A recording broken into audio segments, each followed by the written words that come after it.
சாதத்துக்கு ஊற்றி சாப்பிட்றதுக்கு இந்த வாழைக்காய் குழம்பு செஞ்சு பாருங்கள். டேஸ்ட் ரொம்ப நல்லாயிருக்கும். இது எப்படி செய்யலான்னு பார்ப்போம். இதுக்கு வந்து 3 மீடியம் சைஸ் வாழைக்காவை வந்து தோலெல்லாம் எடுத்துட்டு ரவுண்டாக ரொம்ப மெல்லிசாவும் இல்லாமல் ரொம்ப கனமாகவும் இல்லாமல் இந்த மாதிரி எல்லாமே ஒரே மாதிரி இருக்கிற மாதிரி வெட்டி எடுத்துக்கோங்க.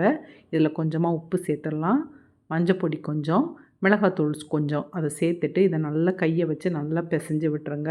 எல்லா இடமும் மசாலா படுற மாதிரி நல்லா பிசைஞ்சிட்டு ஒரு 10 நிமிஷம் அப்படியே வச்சுருங்க, கொஞ்சம் ஊறட்டு. அதுக்கப்புறம் இதை வந்து நம்ம தவாவில் போட்டு கொஞ்சமாக எண்ணெய் சேர்த்துட்டு இதை நல்லா ரோஸ்ட் பண்ணி எடுக்கணும். 2 பக்கம் நல்லா ரோஸ்ட் ஆகணும்.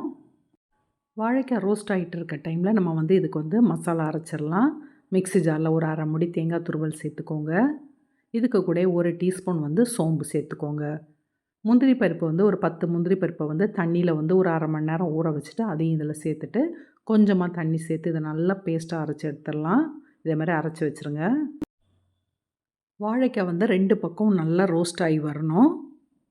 இதே மாதிரி 2 பக்கம் நல்லா கலர் மாதிரி வந்த பிறகு இதை தனியாக எடுத்து வச்சுருங்க. பேனில் வந்து எண்ணெய் சேர்த்துருங்க. எண்ணெய் நல்லா சூடாகட்டு. சூடானோன்னா ஒரு 1/4 டீஸ்பூன் கடுகு போட்டு நல்லா பொரிய விட்டுறலாம். கடுகு பொரிஞ்சு வந்த பிறகு 1/4 டீஸ்பூன் வந்து ஜீரகம், முழு ஜீரகம் சேர்த்துருங்க. இதுக்கு கூட வந்து சின்ன வெங்காயம் ஒரு 15லேருந்து 20 சின்ன வெங்காயத்தை வந்து நல்லா சின்னதாக வெட்டி சேர்த்துருக்கேன். சின்ன வெங்காயம் இல்லைன்னா நீங்கள் ஒரு பெரிய வெங்காயம் வெட்டி சேர்த்துருங்க. 10 பல் பூண்டு அதையும் சின்னதாக வெட்டி சேர்த்துடலாம். ஒரு கொத்து கருவேப்பிலை இதெல்லாம் போட்டு வெங்காயத்தை நல்லா வதக்கிடணும். வெங்காயம் நல்லா வதங்கி வரட்டு. வெங்காயம் வந்து இந்த மாதிரி நல்லா கலர் மாறி வந்த பிறகு இதில் வந்து நம்ம பொடியெல்லாம் சேர்த்துடலாம். ஒரு 1/4 டீஸ்பூன் மஞ்சள் பொடி சேர்த்துக்கோங்க, 1 டீஸ்பூன் மல்லிப்பொடி, 1 டீஸ்பூன் வந்து குழம்பு பொடி இல்லைன்னா சாம்பார் பொடி சேர்த்துக்கோங்க, கொஞ்சமாக மிளகாத்தூள். இது எல்லாத்தையும் போட்டு பொடி வாசனை போக நல்லா வதக்கி விட்டுருங்க. இனி இதில் தக்காளி சேர்க்கணும்.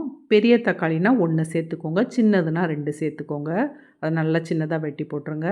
இதுக்கு கூட உப்பு சேர்த்துடலாம். உப்பு சேர்த்துட்டு இந்த தக்காளியை நல்லா வதக்கிடணும்.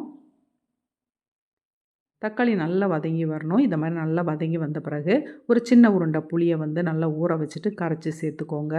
தக்காளியும் சேர்த்துருக்கனால புளி வந்து பார்த்து சேர்த்துக்கோங்க.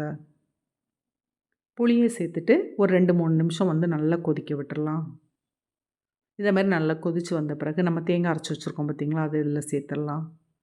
சேர்த்துட்டு குழம்புக்கு தேவையான அளவு தண்ணி சேர்த்துக்கோங்க. ரொம்ப நிறைய தண்ணி சேர்க்க வேண்டாம். நான் மீடியம் சைஸ் கப்பில் ஒரு 3 கப்பு தண்ணி சேர்த்துருக்கேன். இனி வந்து இந்த குழம்பு வந்து ஒரு 5 நிமிஷம் நல்லா கொதிக்க விட்டுருங்க. குழம்பு நல்லா கொதிக்கட்டு. கொதித்து வந்த பிறகு நம்ம வாழைக்காய் ரோஸ்ட் பண்ணி வச்சுருக்கோம் பார்த்திங்களா, அந்த வாழைக்காய் எல்லாத்தையும் இதில் சேர்த்துடலாம். சேர்த்துட்டு திறந்து வச்சு ஒரு நிமிஷம் நல்லா கொதிக்க விட்டுட்டு நல்லா கிளறி விட்டுருங்க. கிளறி விட்டுட்டு அடுப்பை வந்து லோ ஃப்ளேமில் வச்சுட்டு மூடி போட்டு ஒரு 5லேருந்து 10 நிமிஷம் வந்து நல்லா வந்து கொதிக்க விட்டுருங்க குழம்பு நல்லா கொதித்து எண்ணெய் பிரிஞ்சு வரணும். இந்த மாதிரி வந்த பிறகு கடைசியில் கொஞ்சமாக கொத்தமல்லி இலை நல்லா சின்னதாக வெட்டி சேர்த்துட்டு அடுப்பை ஆஃப் ஆக்கிடுங்க. வாழைக்காய் குழம்பு வந்து ரெடி ஆகிட்டுது. இந்த குழம்பை ட்ரை பண்ணி பாருங்கள். டேஸ்ட் ரொம்ப நல்லாயிருக்கும். செஞ்சு பார்த்துட்டு எப்படி இருக்குன்னு கமெண்ட் பண்ணுங்கள். இந்த வீடியோ பிடிச்சிருந்தால் லைக் பண்ணுங்கள், சப்ஸ்கிரைப் பண்ணுங்கள். அடுத்த வீடியோவில் புது ரெசிபியோடு பார்க்கலாம்.